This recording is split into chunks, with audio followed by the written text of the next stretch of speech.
Hey, everybody. Welcome back to the Healthy, Wealthy, and Smart podcast. I am your host, Dr. Karen Litzy, physical therapist and owner of Karen Litzy Physical Therapy, located in New York City. And on today's episode, we're going to talk about a topic that we speak about quite a bit on this podcast, and it's chronic pain. So my guest today, I'm really happy to have, is Dr. David Clarke. He's the president of the Psychophysiologic Disorders Association, or PPDA. It's a 501c3 nonprofit dedicated to ending the chronic pain epidemic. Dr. Clarke holds an MD from the University of Connecticut School of Medicine and is a board-certified internal medicine and gastroenterologist. His organization's mission is to advance the awareness, diagnosis, and treatment of stress-related brain-generated medical conditions. You can learn more at endchronicpain.org. So, Dr. Clarke, welcome to the podcast. I'm happy to have you on. Great to be with you, Karen. Thank you for your interest in this work.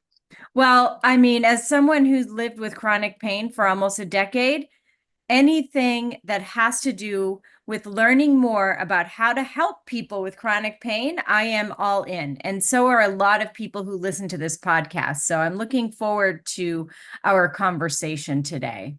Thank you. Yeah, we should be clear that this is not about people with significant structural damage or diseased organs. We're talking about people who those conditions don't explain their condition, or you're looking for a diseased organ or a damaged structure, and this you're just not finding it. So then the question is, where do you go next? And that's what I do and my colleagues do. And I'm so glad that you brought that up, because I have so many patients who may have years of chronic pain, and they get the imaging as requested by their physicians, and nothing shows up. And then I feel like they're really nervous or they're really scared, because how come nothing structural showed up, but they still have all this pain? And that sounds like they're the kind of people that you're working with on a regular basis. So can you explain what psychophysiologic disorders are? Yeah, the term is a blend of psychology and physiology. And so that tells you that this is coming from the mind or the brain, and that these symptoms are generated in the body. They feel exactly like symptoms that are caused by disease or injury, but they're not. They're coming from the brain. It's a whole other category of illness. It affected 35% of my patients for decades in my practice. It affects 40% of people who go to a primary care clinician. It affects 20% of the general adult population. And these symptoms are real. The teaching in our professional training, unfortunately, is that the symptoms are all in people's heads. They're imaginary. The people are neurotic. You can't diagnose them. They're not going to get better. The best they can do is just live with this.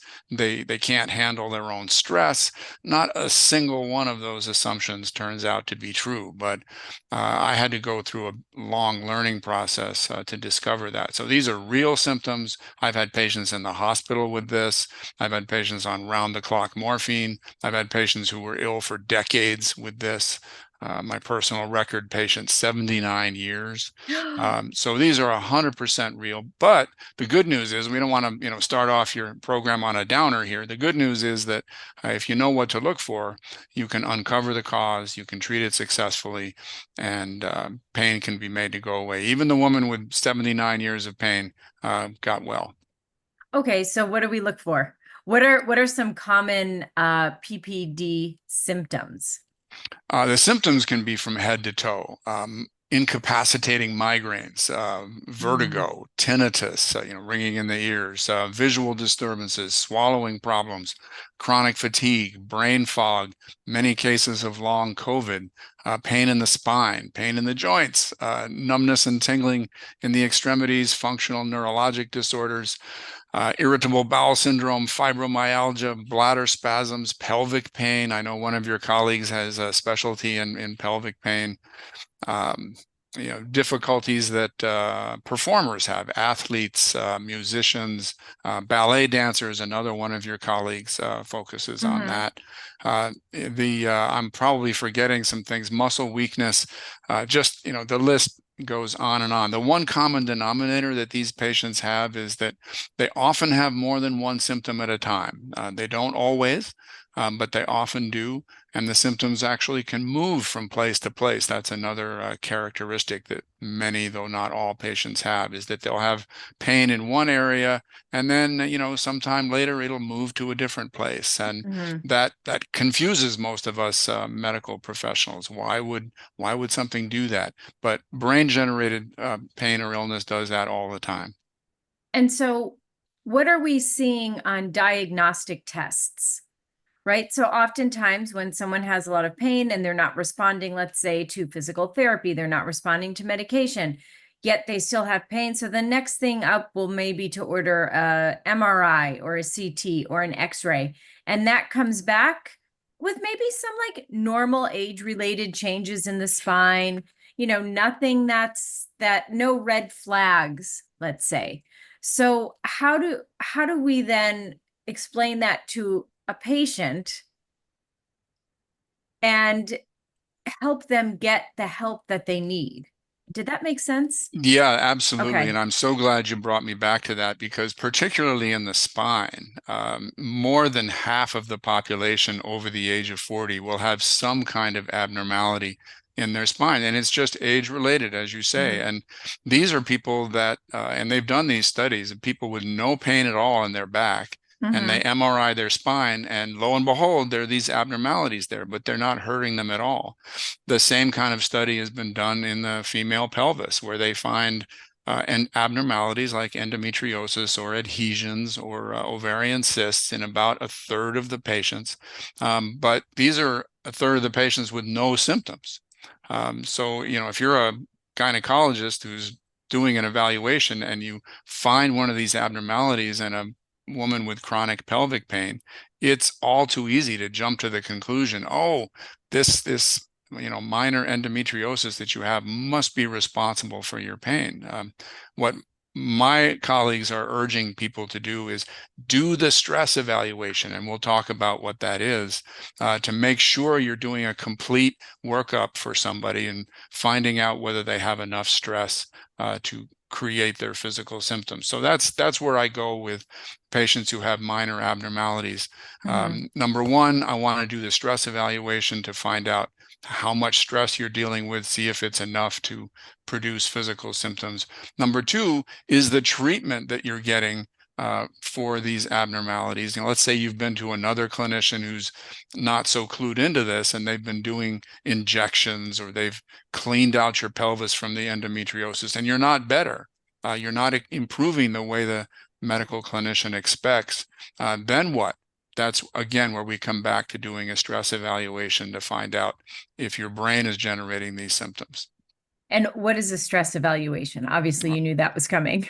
Yeah, absolutely. And there's several different areas of stress that can make people physically ill. And the easiest are just stress in your life right now. One of my patients, and he'd been to several other doctors and nobody found this out. The only time that he had belly pain was when he was driving to work. When he was driving home from work, he was fine. On the weekends, when he was not at work, he was Mhm. fine then too. It kind of clues you in that maybe his job was stressful, and it definitely was. And it also, the stress in his workplace corresponded chronologically to the duration of his illness. So that's one clue. Another one, was a patient with back pain every day for over 25 years. And the big clue that it was stress related was that there were 2 weeks out of the year when he felt fine. He had no back pain. And you can probably guess what he was doing during those 2 weeks. On vacation? Exactly. And not only that, but when he was on vacation, he was fly fishing in British Columbia. I'm based in Oregon, so that was nearby for us. And he was just as active when he was on vacation as he was when he was back home. The only difference was no stress on Right. And vacation. probably doing something that he loves, which helps contribute to that reduction of stress. Totally. And just to make sure I got the point, he said that after he was done fishing for the day, he helped the lodge owner clear brush from behind the lodge. So, he's just really, and this is a 75-year-old man, he Oh, was really active Yeah. when he was on vacation. Did it bother his back when he was clearing brush? Not in the least. So Hmm. clearly that was not structural back pain. All right, so that's the first. What stress are you on right now? Second, is to just make sure the person doesn't have depression, anxiety, or post-traumatic stress. And those are easy to miss. A large number of people who have those conditions, they manifest with a physical symptom and they end up in a medical clinician's office. So Hmm. you have to ask the questions in more detail about not just do you feel depressed, do you feel anxious, because so many of these patients, no, they don't really feel that way, but their sleeping is bad, their energy level is down, they've lost interest in things they used to love to do, they are having thoughts that their life is no longer worth living.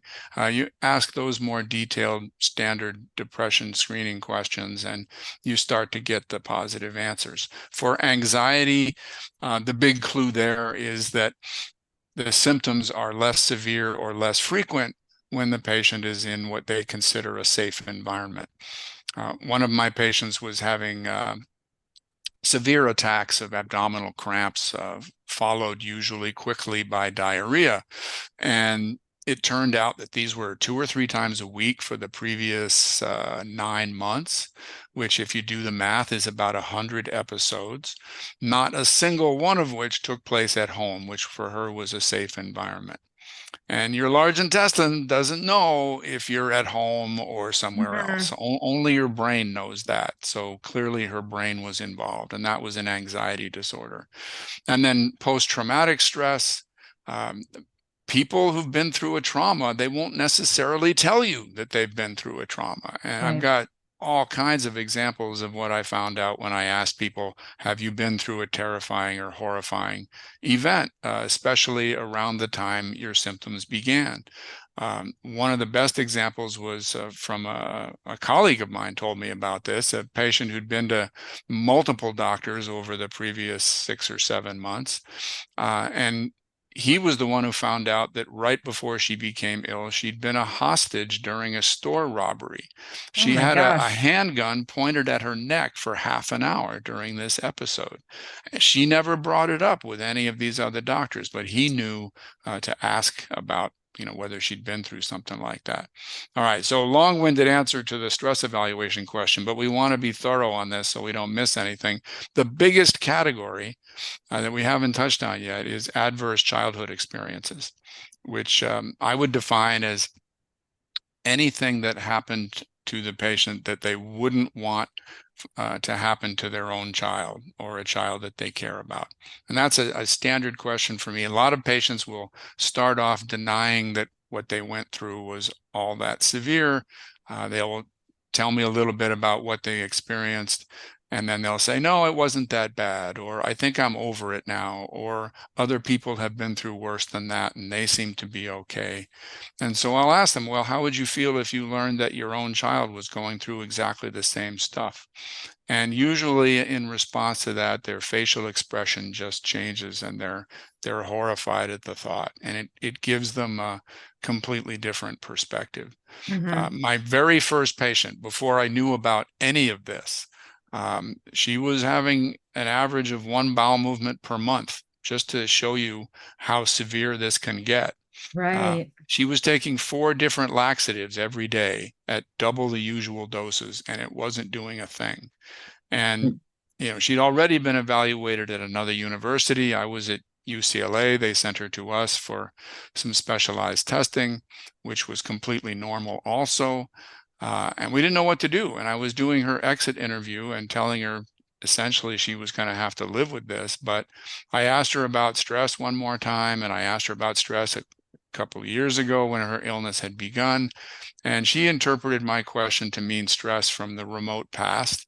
And make a long story short, she had been sexually assaulted by her father, not once or twice, which would have been bad enough, but hundreds of times. Mm. I had no idea back then, as a gastroenterology fellow still in training, whether something like that could make you physically ill. But there was a psychiatrist at UCLA named Harriet Kaplan who cured this patient with less than 3 months of counseling, which just blew my mind, that you could alleviate a condition like that just by talking to somebody. Mm-hmm. Um, I had no idea that was possible, but she gave me the framework that I've used ever since. Amazing. And, a lot of people who listen to this podcast know that I'm a physical therapist. A lot of health practitioners, physical therapists are listening to this podcast. So we often see patients, either they come to us off the street, so to speak, or they're referred to us maybe from their primary care or from a pain management physician. And what are some things that we can ask that we should feel comfortable asking our patients to see if we then need to make a referral to a psychologist or to a pain psychologist?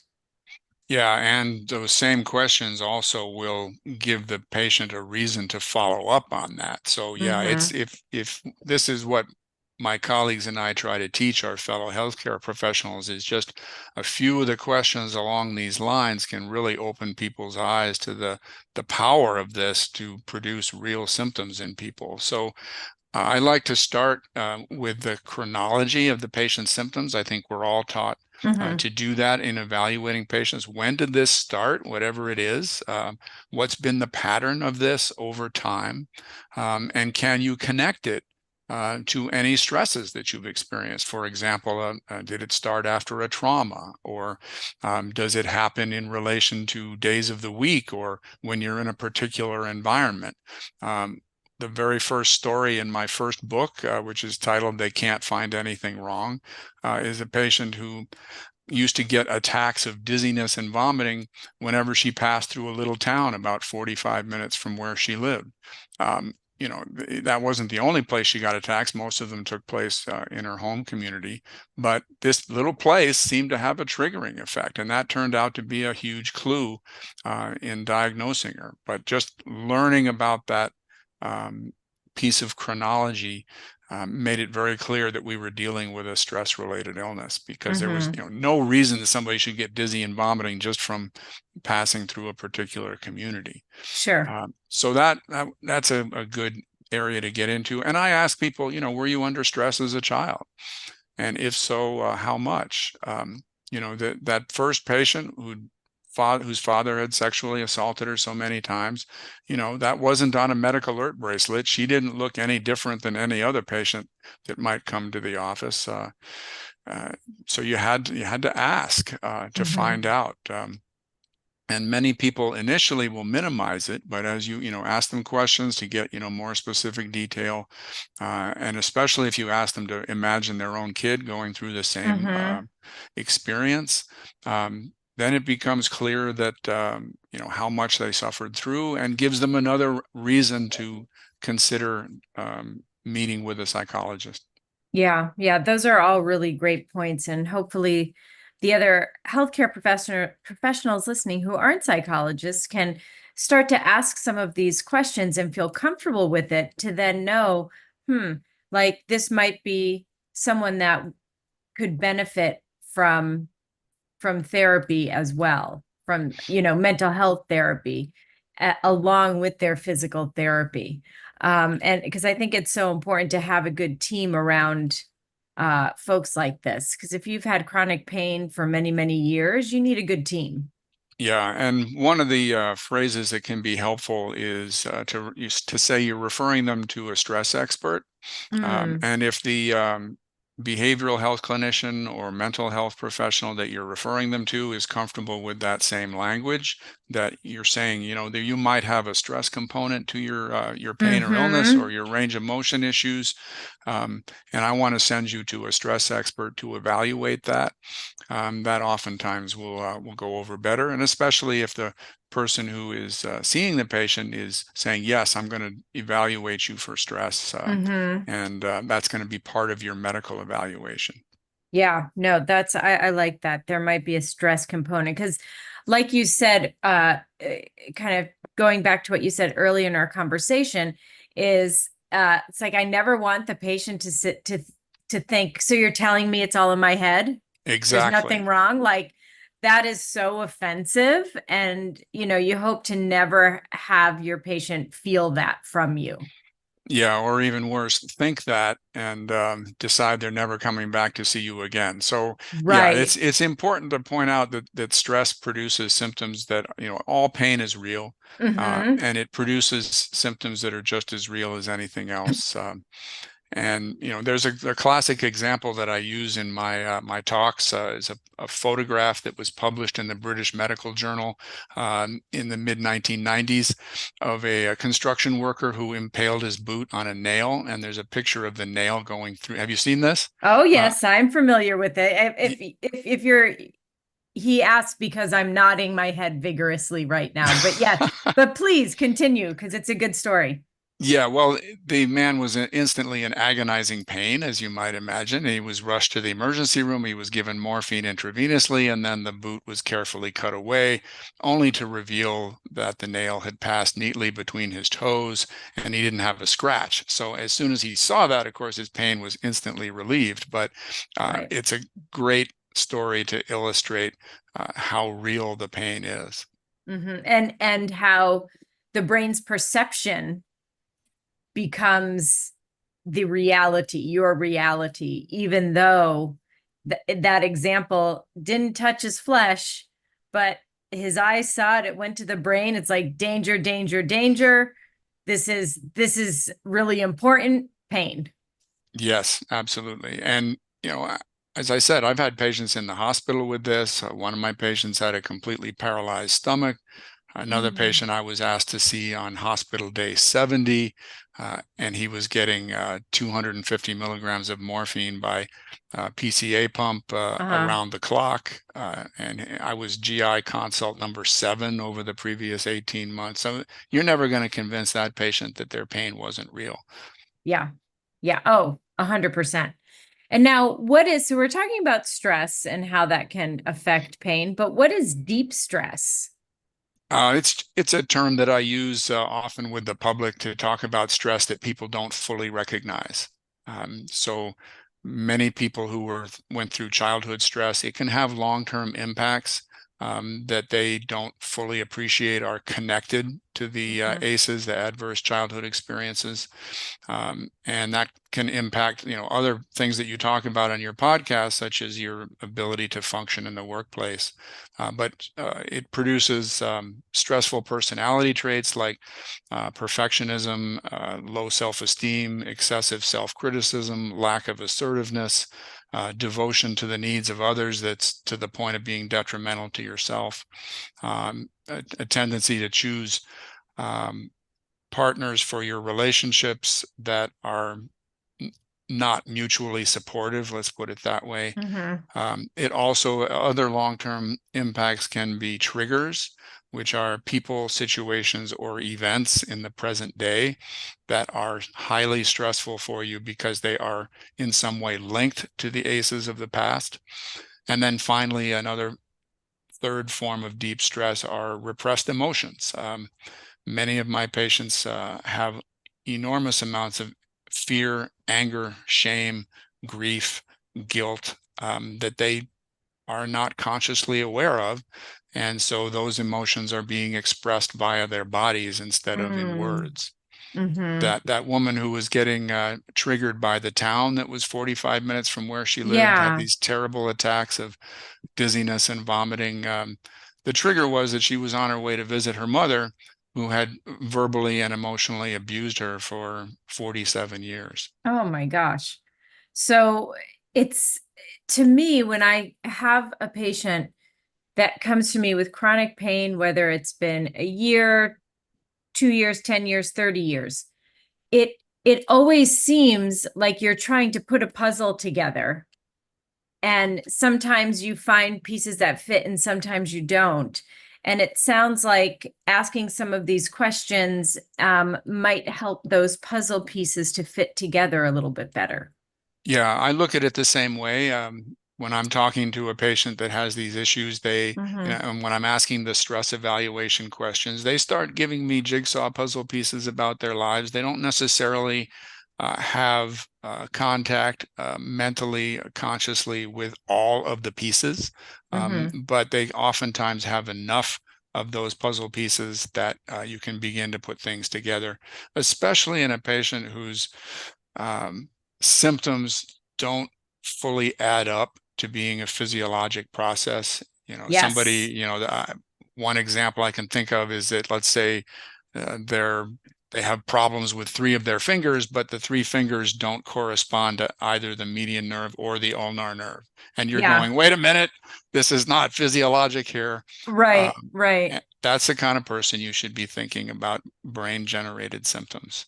Yeah. And, we discussed a little before we got on, but I have a patient that appears to fit a lot of these symptoms. He'll have one day pain in his word, not mine, groins. Then he has hamstring pain. Then he has Achilles pain. And then he has neck pain. And then it's mid back pain. And then it's arm pain. And then but it depends, if he uh doesn't get up in the exact right way, it'll hurt his Achilles. Get up from a chair, just go from sit to stand. Or if it has to be exactly 18 inches. If it's not 18 inches, he's going to have pain in his hamstrings. Or, so there's these really specific parameters around the pain he experiences. Yeah, and when you're hearing that from a patient, and I can just imagine every one of your listeners now who's a healthcare professional is going, there is no textbook that describes a patient like that. No. And there is no way that symptoms like that are truly going to be structural in origin. So, Yeah. what do you do with that? When you're, as a professional, you're listening to somebody describing their symptoms that way, and a lot of people, before they find out about this, they just want to get up, walk out of the room, and beat their head against the wall because they have no idea what they're going to do with somebody like this. Or they know that whatever they do for somebody like this, it's not going to work because the person has been ill for decades and nothing has worked for them. So you need Right. a completely different approach. And this is it. You start talking to them about what's going on in your life at the moment. What was going on when your symptoms started? Or were you under stress as a kid? And you preface that with saying that your symptoms might be generated by your brain. Brain generated symptoms are 100% real. It's common for brain generated symptoms to have the characteristics that you are describing. It's perfectly normal for brain generated symptoms to do this, to move from place to place or to have specific triggers. I talked to a patient this morning who can if he can sit in his office chair and work with no difficulty, but if he's sitting in an automobile or in a theater seat, he has sciatic pain. That makes no physiologic sense at all. So when you have that, you convince people that this is perfectly reasonable for brain generated pain to do this. And so we need to go and find out the reason why you have brain generated pain. And that reason is that there's some kind of stress, past or present. We just need to track it down so that we can do something about it. Yeah. And I just saw a post today on social media that a colleague of mine posted, and it was an exchange with a patient who said, something to the effect of like, thank you for the exercises. They were helping, but then I went back to work and all the pain came back. And Yes, so very characteristic of the yeah, people that I work with. yeah. And so the physical therapist, which I thought was actually a very good response, said, well, that definitely tells us that stress is playing a major role in what you're experiencing. Absolutely the right thing to say. Yeah. So I thought I saw that and I was like, well done.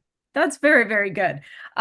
So if there are people out there who want to learn more about, maybe what the Psychophysiologic Disorders Association does, what their purpose is, can they get continuing education? How does all that work? Yeah, we have on endchronicpain.org a lot of resources. We've listed books, both self-help and for professionals that are evidence-based. We've got a couple of online courses that people can take, a basic introductory one and one that's more advanced for people that want to get into the psychology of this. We have had conferences over the last couple of years that were recorded. They were virtual, so we recorded them. And we have a live conference coming up September 26th through the 28th of 2024 in Boulder, Colorado, where Oh, we I love have, Boulder. yeah, it's especially going to be beautiful at the end of September. The aspens are going to be Absolutely. turning yellow. Yeah. It's gorgeous out there. And we have roughly 24 experts that are covering this every which way, including a physical therapist who's going to be speaking to us. So, and you'll have an opportunity to interact with the professionals and ask them any questions you want. Awesome. So multidisciplinary conference. Yes, we try to do that because this condition affects people from head to toe. So we Yeah. need to have and multi-specialty. The only specialty that this doesn't apply to is probably pathology. Makes sense. Yeah. Yeah. Their patients aren't too worried about stress at Yeah, that not point. anymore. Not anymore. It's been taken care of. Exactly. Well, as we start to wrap things up, what do you want the listeners to take away with from our discussion today? Start with the idea that the brain can generate real physical symptoms of almost any number, type, severity, duration, and that's kind of the first domino in the chain here. Once you acknowledge that the brain can do this to people, then it leads to the next question of, well, why is the brain doing this? And it's because there is some kind of stress in the person's life, past or present, and they're not fully recognizing the significance of. And I'm given some ideas about how to investigate for that. And then the third idea is that once you find those stresses, they're almost always treatable. And people who've been ill for years or decades, who've got incredible levels of severity. My patient who was getting 250 of morphine around the clock, he was off of all opioids in 30 days. So Amazing. Yeah. we can achieve great results with this. The woman who was getting triggered by the town 45 minutes from where she lived, she'd been hospitalized at a prestigious university 60 times in 15 years. She was basically cured on the spot as soon as we found out it was all connected to her abusive mom. Amazing. Well, where can people find you if they've got questions, they want to reach out to you, they want to learn more? Yeah, info@ppdassociation.org. PPD Association is Psychophysiologic Disorders Association. And my wonderful operations manager gets all of those emails and sends them straight to me when the person wants to communicate with me directly. Perfect. Okay. So before we finish, I have one last question, and it's one I ask all of my guests, and that's knowing where you are now in your life and career. What advice would you give to your 20-year-old self? So I assume maybe you were just about ready to get into medical school. Yeah, it was so disappointing to me that I got through 7 years of my professional training without having a clue about any of this. And it's only in the last couple of years that I've been teaching medical students these concepts. And I dearly wish I had heard about this from day one. But very lucky I found out about it in year 8, and I was been able to use it for the last 40 years. I'm just hoping that every medical school, every healthcare professional school, including mental health, will get this education. It'll transform the care of 50 million people in the United States alone. Yeah. Excellent. And, like I said, I have had chronic pain for many years. We talk about it a lot on this podcast. So I thank you for coming on and sharing all of this great info. So again, if you want to learn more about Dr. David Clarke, you can go to endchronicpain.org. You can, wherever you are listening right now, if you go to the show notes, one click will take you to that link. So Dr. Clarke, thank you for coming on. It's been a pleasure, Karen. Thank you so much. And everyone, thanks so much for taking the time out of your day to listen. Have a great couple of days and stay healthy, wealthy, and smart.